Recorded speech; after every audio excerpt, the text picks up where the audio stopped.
Er du en af de mange, der er færdig med en gymnasial uddannelse eller en erhvervsuddannelse, og er et stort spørgsmålstegn, når det gælder din fremtidige uddannelse, så kig med her. Johnny, du nævner om, du ikke vil gå så meget i skole. Ja. Det er du træt af. Ja. Jeg har lige en anden dreng, som valgte at søge handelsøkonom, hvor han så på de samme ting som mig. Der går du 1 år i skole og 1 år i praktik, så du kommer virksomhed og lære nogle ting, i stedet bare at sidde og have travlundervisning. Det lyder meget godt. Ja, helt sikkert. Så lad os kigge videre på det.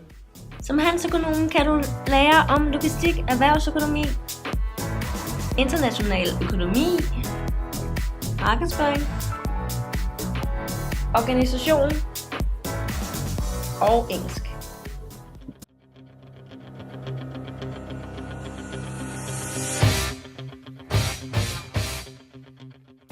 I din fritid.